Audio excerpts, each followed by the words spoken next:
मित्रों नमस्कार। नेत्रशाला के इस एपिसोड में आप सभी लोगों का स्वागत है। आशा करता हूं कि आप सभी लोग सुरक्षित होंगे और आपका स्वास्थ्य भी बहुत अच्छा हो। तो जैसे कि नेत्रशाला के आपने विगत एपिसोड में आपने जाना कि मोतियाबिंद क्या होता है, मोतियाबिंद कैसे होता है, मोतियाबिंद का उपचार क्या है, मोतियाबिंद की जो उपचार सर्जरी है उसकी प्रक्रिया क्या होती है। अब आज हम इस एपिसोड में ये जानेंगे कि मोतियाबिंद ऑपरेशन के दौरान जो लेंस उपयोग होता है वो लेंसेज कितने प्रकार के आज की डेट में इस मार्केट में अवेलेबल है। मित्रों, इसके पहले जो एपिसोड तीनों के बारे में जिसके बारे में मैंने डिस्कशन किया, अगर आपने नहीं देखा है तो कृपा करके उसको देखिए। इसका लिंक डिस्क्रिप्शन बॉक्स में दिया हुआ है। तो मित्रों, इस लेंस जिसको आईओल हम लोग बोलते हैं उसकी श्रृंखला में सबसे पहला लेंस जो मूलतः पहले यूज होता था, आज भी यूज होता है, उसको हम लोग मोनोफोकल लेंस के नाम से जानते हैं। मोनोफोकल लेंसेज जैसे कि नाम से ही इसके उद्भव है कि ये मोनो है, मतलब एक फोकस पे इसका रोशनी निर्धारित होती है। तो इसके माध्यम से मरीज सिर्फ दूर का देख पाता है और पास का और इंटरमीडिएट या बीच का देखने के लिए उसको चश्मे पे निर्भर होना पड़ता है। तो दोस्तों मित्रों, 2005 या 2010 के पहले तक सबसे ज्यादा लेंसेज यही उपयोग होते थे, आज भी बहुत उपयोग होते हैं। अब दूसरा लेंस जिसके बारे में हम लोग जिक्र करना चाहते हैं वो है मल्टीफोकल लेंसेज या ट्राइफोकल लेंसेज। अब आप बोलेंगे कि मल्टीफोकल लेंस क्या है और ट्राइफोकल लेंस क्या है। तो मित्रों, जैसे मैंने बताया कि जो मोनोफोकल लेंस था वो एक फोकस दिखाता था, मतलब दूर की दृष्टि देता था। पास की दृष्टि और बीच की दृष्टि के लिए मरीज को अपने चश्मे पे निर्भर होना पड़ता था। अब फिर मार्केट में और फिर लोगों ने जब ये डिमांड हुई कि भाई ऐसा कोई लेंस बनाया जाए जिसमें आप बीच का भी देख सकें और पास का भी देख सकें, इसकी वजह से फिर इंडस्ट्री में एक नया लेंस आया जिसको हम लोग बोलते हैं मल्टीफोकल लेंसेज। तो पहले ये लेंस सिर्फ दूर और पास के लिए है, तो वो एक हिसाब से बाइफोकल लेंस था, लेकिन उसका नाम मल्टीफोकल लेंस था। फिर धीरे धीरे जैसे आज की लाइफस्टाइल आई, गैजेट्स की लाइफस्टाइल आई, सोशल मीडिया का जमाना आया, लोगों ने बहुत मोबाइल का चलन शुरू हुआ, तो लोगों ने समझा और लोगों की मांग सबसे ज्यादा ये हुई कि हमको एक इंटरमीडिएट विजन, मतलब बीच का विजन भी चाहिए, वो विजन जो 60 सेंटीमीटर के आसपास होता है। फिर नए लेंसेज मार्केट में आए जो कि ट्राइफोकल लेंसेज आते थे, नाम से जाने जाते थे। तो ट्राइफोकल लेंसेज दूर का, मध्यम मतलब इंटरमीडिएट और नियर का तीनों तरह का विजन आपको देते हैं। ये तीनों तरह के विजन नॉर्मली एक नेचुरल आई में जिसमें मोतियाबिंद नहीं है, जिसकी उम्र नॉर्मल यंग पेशेंट है, उसको दूर और पास और बीच का एक नॉर्मल उसके एक तरीका होता है, एक प्रोसेस अकोमोडेशन के माध्यम से दिखता है। बट जब हम लोग लेंस निकाल लेते हैं, आर्टिफिशियल लेंस लगा देते हैं, तो उसमें ये पावर मोनोफोकल लेंसेज में नहीं होती। फिर इस ट्राइफोकल लेंसेज के माध्यम से ये तीनों तरह की रोशनी, दूर की, पास की और इंटरमीडिएट, अब मरीजों को उपलब्ध हो गई है। मित्रों, फिर एक नए तरीके के लेंसेज और एक मार्केट में आते हैं, बहुत ज्यादा प्रयोग होते हैं, उनको बोलते हैं टॉरिक लेंसेज। टॉरिक लेंसेज ये विशेष प्रकार के लेंस है, ये ऐसे मरीजों में प्रयोग होते हैं, ऐसे पेशेंट में प्रयोग होते हैं जिनको एस्टिग्मेटिज्म है, या एक आम भाषा में जाना जाए कि जिनकी आंखों में तिरछापन है।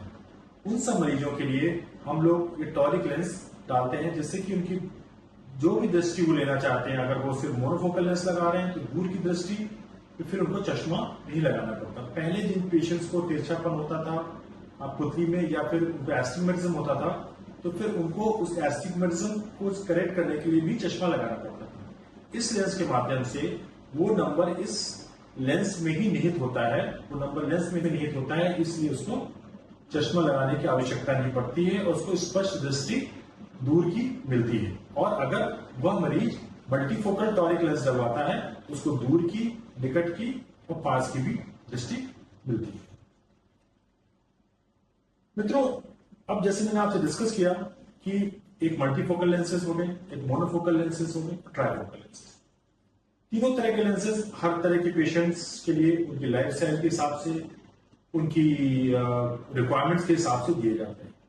अब जैसे मैंने आपको बताया कि ये जो ट्राइफोकल लेंसेज हैं, इसमें कुछ दिक्कतें या कुछ परेशानियां, कुछ कॉम्प्लिकेशंस या साइड इफेक्ट्स बहुत सी कम पॉपुलेशन में अभी भी पाए जाते हैं। उसको हम लोग बोलते हैं फोटिक फिनोमेना। जैसे कई सारे मरीज जो मल्टीफोकल लेंस डालते हैं, इसमें आप देख रहे होंगे बहुत सारी रिंग्स हैं। ये रिंग्स के इसके प्रकाश इस रिंग्स में डालने के बाद इसको डिफ्रैक्शन के माध्यम से वो 3 फोकस पॉइंट बनाता है। अब चूंकि जब प्रकाश 3 भागों में बढ़ रहा है, तो संभव है कि बहुत सारे कुछ ऐसी प्रकाश भी जाएगा कि जो अलग तरीके की फोटिक फिनोमेना देता है, जैसे कि आपको ग्लेयर्स दिखना, रोशनी के चारों तरफ हैलोज दिखना। ये सारे फिनोमेना इस तरह के ट्राइफोकल लेंसेज में होते हैं। फिर इन सब के काट के लिए एक नए तरह के लेंसेज आए। उन लेंसेज का नाम हुआ एडॉफ लेंसेज। ये एडॉफ लेंस है। एडॉफ लेंस में कोई भी रिंग नहीं होता है, कोई भी इस तरीके की डिफ्रैक्शन की प्रक्रिया नहीं होती है। एडॉफ लेंस इसका नाम है एक्सटेंडेड डेप्थ ऑफ फोकस। इसमें क्या है कि आप इस लेंस में क्या है कि 3 फोकस पॉइंट मिलते हैं। 3 फोकस पॉइंट के बीच में आपका जो विजन है वो थोड़ा सा कम हो सकता है, बट इसमें क्योंकि एक्सटेंडेड डेप्थ ऑफ फोकस है, तो इसमें विजन ड्रॉप नहीं होता है और आपको दूर से लगा करके 67 सेंटीमीटर या किसी लेंस में 60 सेंटीमीटर तक आपको निरंतर अच्छा कॉन्ट्रास्ट के साथ अच्छा विजन मिलता है और हैलोज और ग्लेयर्स की प्रॉब्लम भी कम होती है। तो आज की डेट में ये जो एडॉफ लेंसेज हैं, एडवांस मोनोफोकल के नाम से भी आते हैं। मतलब ऐसा मोनोफोकल लेंस जो आपको दूर का भी दे रहा है रोशनी, लेकिन साथ में बीच की रोशनी, मतलब 60 सेंटीमीटर, जहां पे आप अपना मोबाइल चला सकते हैं, जहां पे आप कोई भी गैजेट से अपना रिमोट चला सकते हैं, जहां पे अपनी कार ड्राइव करते हैं तो सारे सेंसर्स देख सकते हैं। तो बहुत सारे काम ऑलमोस्ट आज की लाइफस्टाइल के मैं कहूंगा 90% काम इसी से हो जाते हैं और आपको हैलोजन ग्लेयर्स की दिक्कत भी नहीं होती।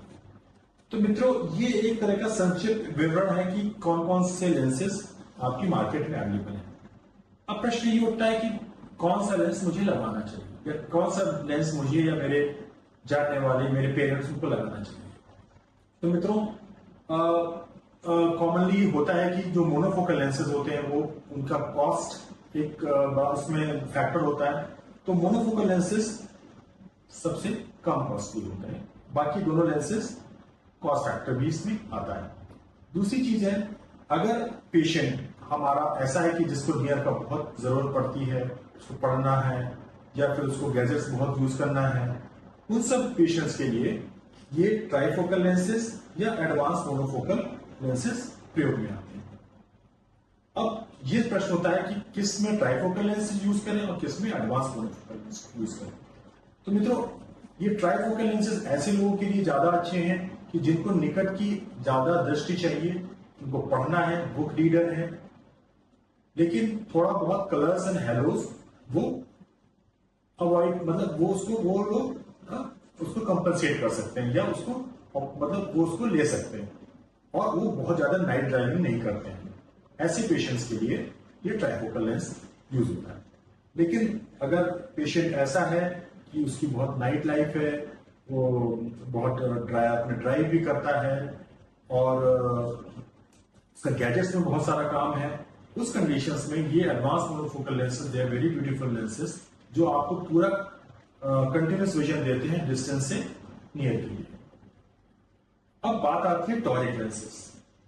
टॉरिक लेंसेज जो ये तो बिल्कुल जो पेशेंट में भी एस्टिग्मेटिज्म है या जिनकी पुतली में तिरछापन है, उनके लिए तो ये बेस्ट लेंस है और हर पेशेंट को ये लेंस डलवाना चाहिए जिन पेशेंट को भी जरा सा भी 0.75 या 1 डायप्टर से ऊपर का एस्टिग्मेटिज्म है, उनमें ये लेंस डलवाना चाहिए, जिसको हम लोग टॉरिक लेंस के नाम से जानते हैं। तो मित्रों, ये संक्षिप्त सा एक विवरण हुआ कि हमारे मार्केट में आज के डेट में या साइंटिफिकली प्रूवन कौन से लेंस अवेलेबल हैं। तो जैसे मैंने बताया, मोनोफोकल लेंसेज, फिर ट्राइफोकल लेंसेज, फिर टॉरिक लेंसेज और फिर एक एडवांस मोनोफोकल लेंसेज। इन लेंसेज का प्रयोग आप अपनी सुविधा अनुसार, आप अपनी लाइफस्टाइल के अनुसार और आपकी जैसी विजन की रिक्वायरमेंट है उसके हिसाब से आप कर सकते हैं। आशा करता हूं कि आपको ये सारी जानकारी आपके लाभप्रद होगी और इसको आप अपने और जिन लोगों को मोतियाबिंद की ऑपरेशन कराना है उनको साझा करेंगे। मित्रों, आज के लिए यही। नमस्कार। आगे एपिसोड में फिर आपसे मिलेंगे।